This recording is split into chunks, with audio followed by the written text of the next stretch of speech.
जाति आखिर क्यों नहीं जाती, कि पिछले एपिसोड में हम चर्चा कर रहे थे संत राम बी जी द्वारा लिखे गए लेख जो था हिंदू विनाश के मार्ग के ऊपर, और उसके तहत हमने चर्चा करी थी वर्ण भेद में सामाजिक तिरस्कार का भाव, जिसे हमने कई उदाहरणों के साथ समझने की कोशिश करी थी। तो अब हम चर्चा को यहां से आगे लेकर चलते हैं, चलिए मेरे साथ।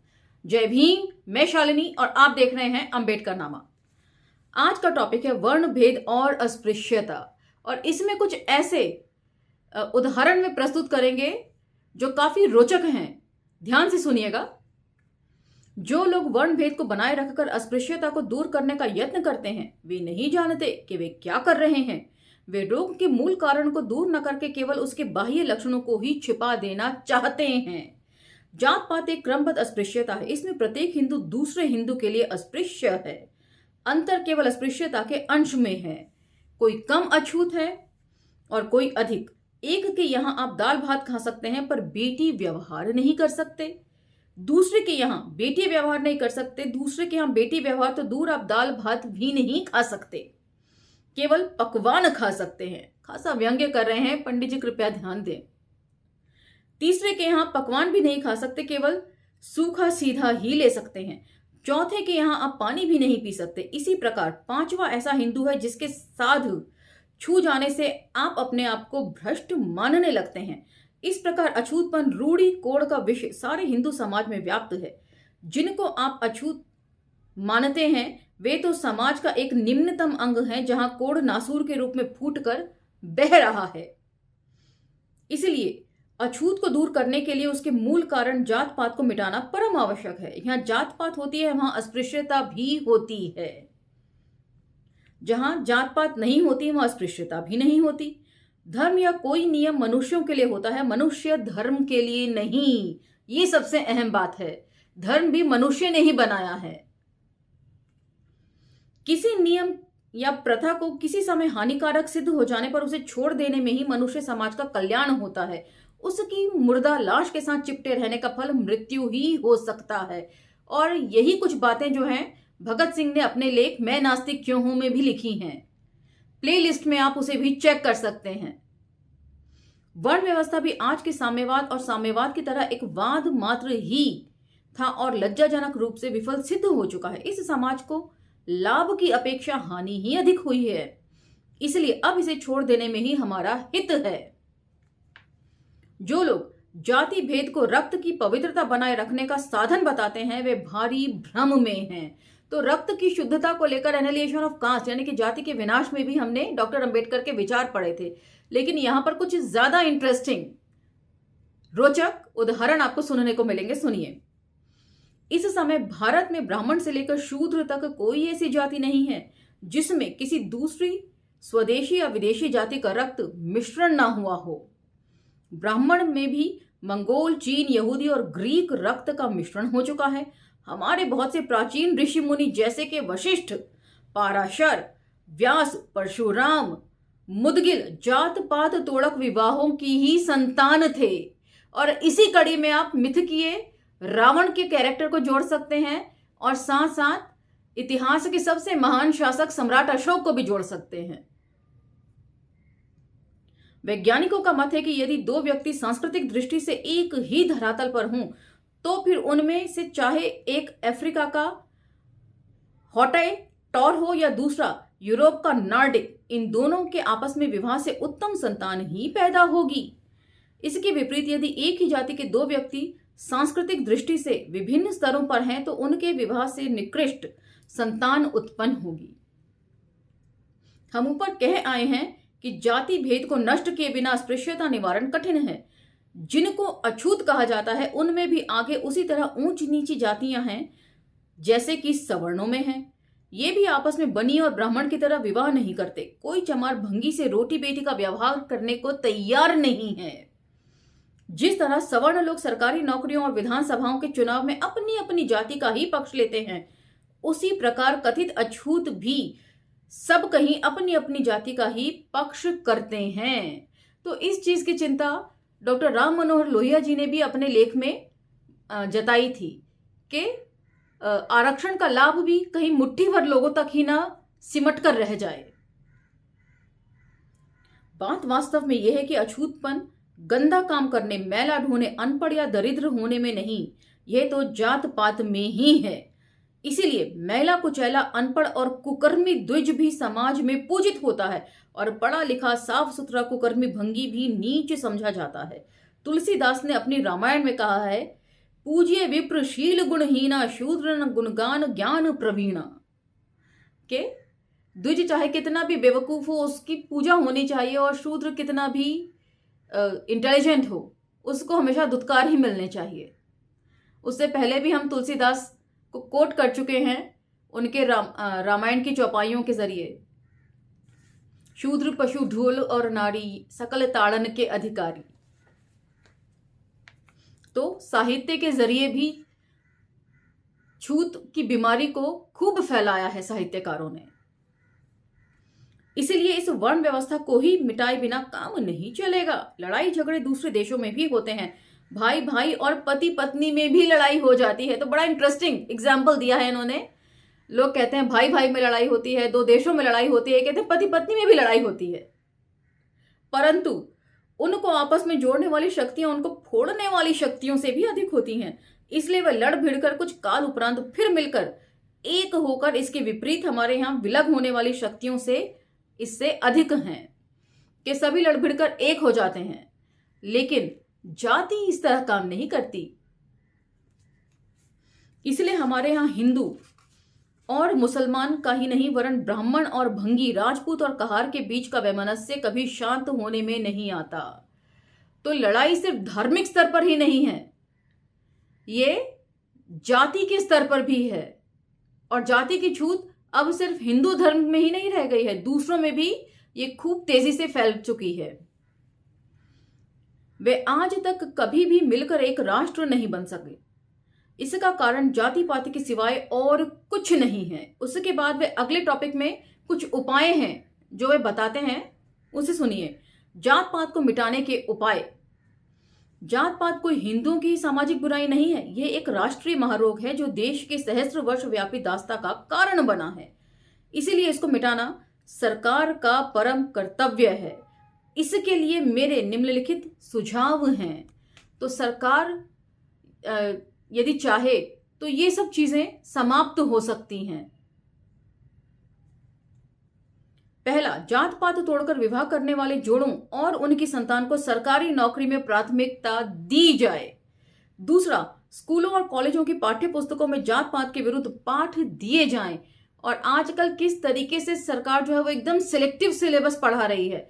मैंने बार बार जिक्र किया है कि जैसे कि बिरसा मुंडा जी, उनको लेके भी ये बताया जा रहा है आजकल। 8वीं क्लास की जो हिस्ट्री की बुक है, एनसीईआरटी का सिलेबस है, उसमें लिखा गया है कि बिरसा मुंडा ने अपने आप को विष्णु का अवतार घोषित कर दिया था जीते जी। तो सरकार किस तरह की चीजें कर रही है। और यहां पर सुझाव के तौर पर संतराम बीए जी क्या चीज सुझाव दे रहे हैं।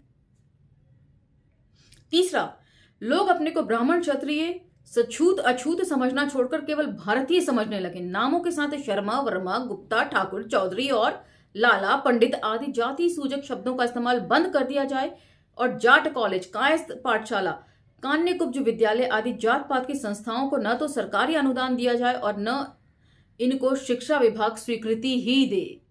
तो बात संस्थानों से कहीं आगे बढ़कर अब तो जातिगत आरक्षण तक पहुंच चुकी है। चौथा, भारत सरकार और राज्य सरकार जात पात के विरुद्ध छोटी छोटी पुस्तिकाएं विभिन्न भाषाओं में लिखकर और छपाकर बहुत बड़ी संख्या में मुफ्त बांटें। आजकल सरकार क्या कर रही है, चाहे भंवर मेघवंशी जी की आत्मकथा हो, चाहे शमसुल इस्लाम जी के लिटरेचर में हमने पढ़ा हो, आरएसएस बहुत तेजी से इतिहास को तोड़ मरोड़ कर उसके पुस्तकें छपवाता है और तेजी से सर्कुलेशन में रखता है। बड़े सस्ते दामों में उनको बुक स्टॉल्स पर रख दिया जाता है।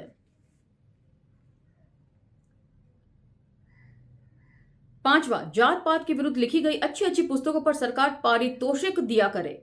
छठा, आकाशवाणी और जनसंपर्क विभाग द्वारा जात पात के विरुद्ध प्रचार किया जाए। प्रचार तो खूब हो रहा है हर माध्यम से, और जिसमें साहब मतलब रो रो कर घड़े भी भर देते हैं। और जनसंपर्क का जो यहां पर सुझाव दिया गया है, सरकार ठीक उससे विपरीत काम कर रही है, मौजूदा सरकार। 7वां पॉइंट, अदालती कागजों और स्कूलों तथा कॉलेजों के रजिस्टरों से जात का खाना निकाल दिया जाए और किसी से उसकी जात पूछना उसकी आय पूछने के सदृश ही अशिष्टता समझी जाए। तो सरकारी नीतियों में बदलाव लाकर ही ये सारे सुझावों पर सुचारू रूप से काम किया जा सकता है। जबकि स्कूल कॉलेजों के रजिस्टर से जात का कॉलम तक हटाने की बात कर रहे हैं, और ठीक इसके विपरीत 2022 में भी, ये तकरीबन 1960 के दशक में लिखा गया लेख है, और आज 2022 में भी हम भोजन माता सुनीता देवी जैसे मुद्दों से जूझ रहे हैं।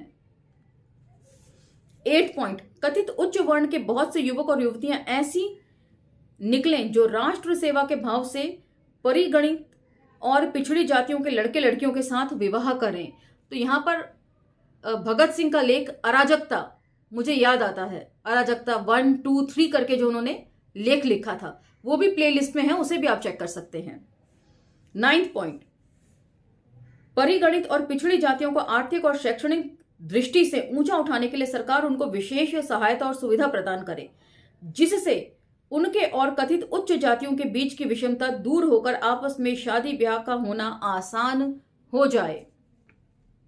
अब उसके बाद वे कुछ महापुरुषों के विचारों को हमारे सामने प्रस्तुत कर रहे हैं, जिस कड़ी में सबसे पहले वे भगवान बुद्ध के विचार को ले रहे हैं।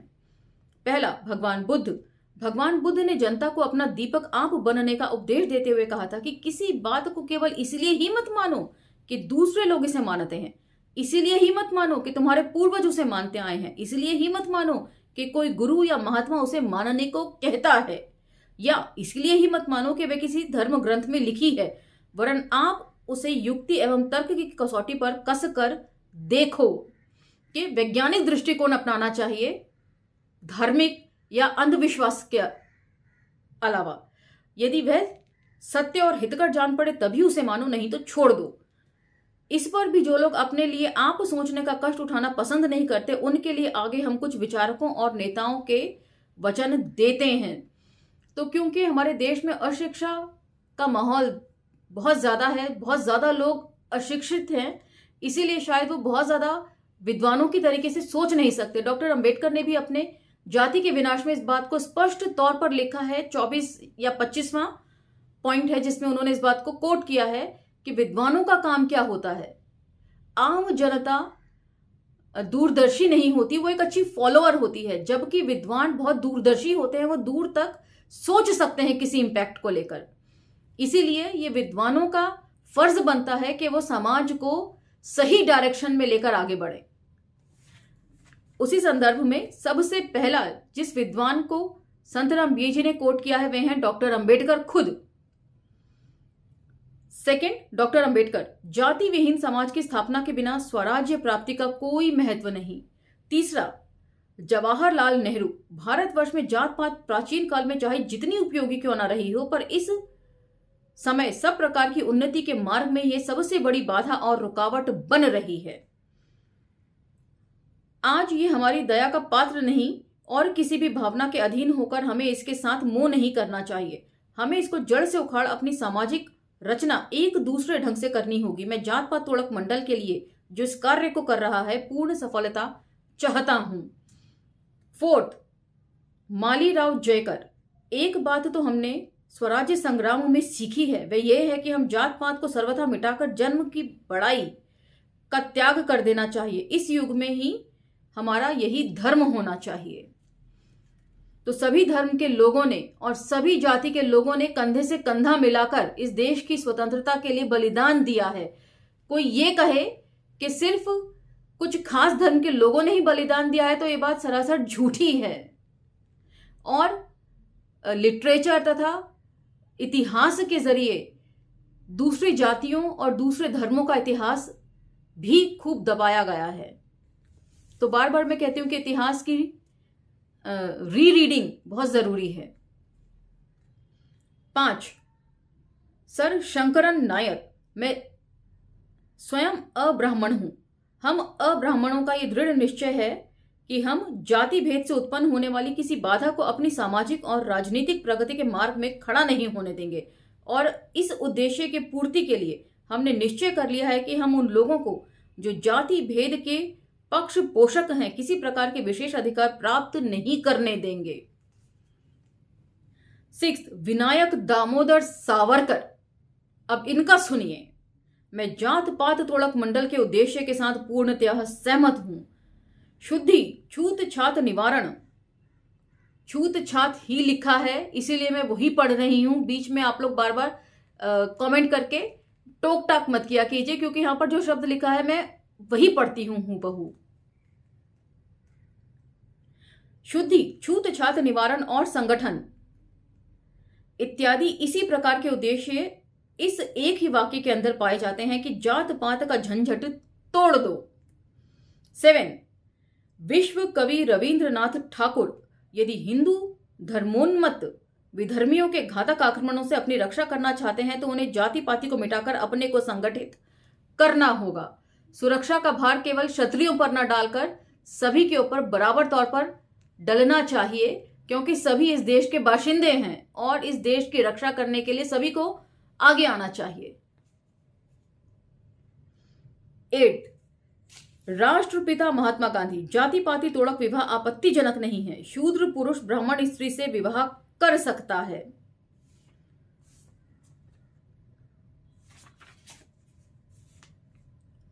9, पंडित मोतीलाल नेहरू। जब तक जाति पाति का नामो निशान मिटा नहीं दिया जाता तब तक भारतवर्ष संसार के सभ्य राष्ट्रों में अपना उचित स्थान नहीं ले सकता। 10, लाला लाजपत राय। जाति पाति हिंदू धर्म का सबसे बड़ा कलंक है। ब्राह्मण और अब्राह्मण, जाट और गैर जाट तथा नाम मात्र ऊंच नीच जातियों के वैमनस्य का यही मूल कारण है और इसी से अछूतपन को जन्म दिया है।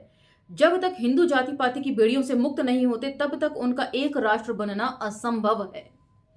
11, महर्षि दयानंद। जन्म मूलक जाति प्रथा जब तक प्रचलित है देश तथा आर्यों की उन्नति नहीं हो सकेगी और न गुण कर्मानुसार वर्ण व्यवस्था कायम हो सकेगी। आजकल की वर्ण व्यवस्था तो आर्यों के लिए मरण व्यवस्था बन गई है।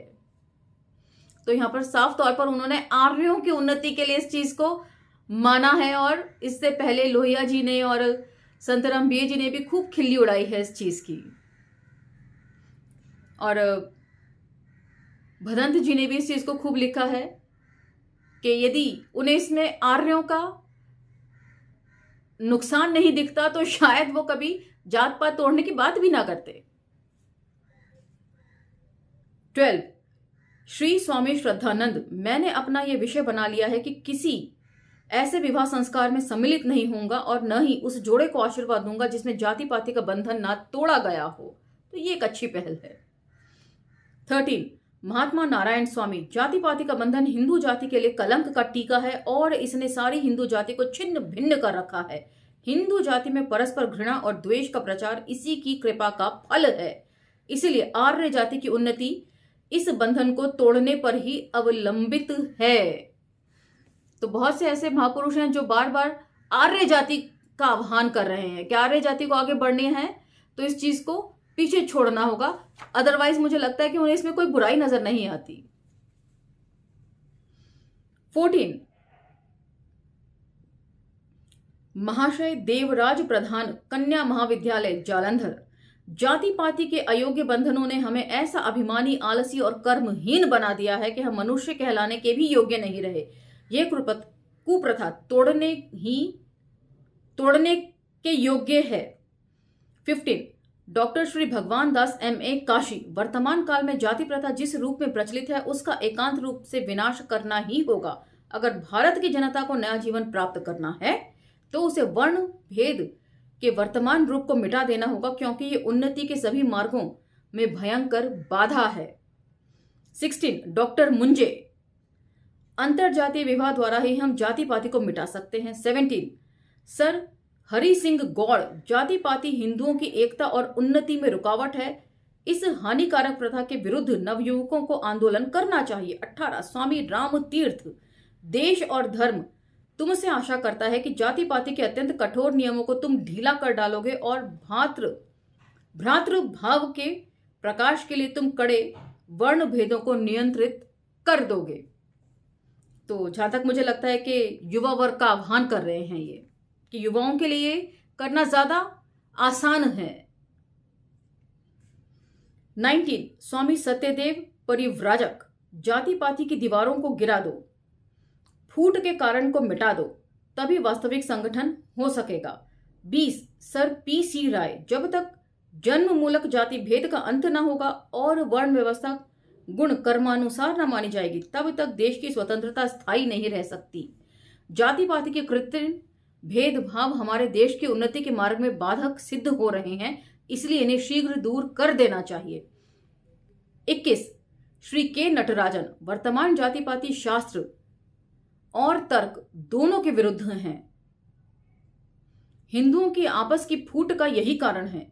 यह राष्ट्रीय भावना के भी विरुद्ध है। जितना शीघ्र इसमें क्रांतिकारी सुधार होगा, उतना ही इससे देश और विशेष करके हिंदुओं का कल्याण होगा। तो अगेन काफी अजीब से विचार हैं ये। शास्त्र के विरुद्ध है जाति पाति, अजीब बात है। यही लिखा है इन्होंने, जाति पाति शास्त्र के विरुद्ध है ये, जबकि शास्त्र ही इसकी अनुमति देते हैं कि इसको ऐसे ही जस का तस बने रहना चाहिए। 22 श्री C.Y. चिंतामणि, वर्ण व्यवस्था मनुष्य की बनाई हुई है, वह ईश्वर की ओर से कदापि नहीं हो सकती। जातीय भाव जो इसकी कृपा से हमारे हृदय में जम रहे हैं, लानत के योग्य हैं। आज इस बात की आवश्यकता है कि इसका खूब विरोध किया जाए। निस्संदेह इस घातक प्रथा ने हमारी उन्नति को बहुत दूर पीछे फेंक दिया है। 23 M.C. राजा, जातिवाद देश की प्रगति में रोड़ा है। प्रत्येक नागरिक का कर्तव्य है कि वे इस हानिकारक जातिवाद को जड़ से उखाड़ डाले। जब तक ऐसा नहीं किया जाता, हमारे राष्ट्र का उत्थान नहीं हो सकता। तो ये 23 महापुरुषों के विचार, विद्वानों के कहना चाहिए, महापुरुष तो सब नहीं हैं, विद्वानों के विचार यहां पर संतराम B.A. जी ने लिखे हैं। और इन विचारों के साथ ही संतराम B.A. जी का ये लेख भी समाप्त होता है, लेकिन इस पर विचार मंथन जारी रहना चाहिए। इसमें जो एग्जाम्पल्स कोट की है संतराम B.A. जी ने, उस पर भी ध्यान देना चाहिए कि रक्त की शुद्धता जैसी कोई बात अब नहीं रही है।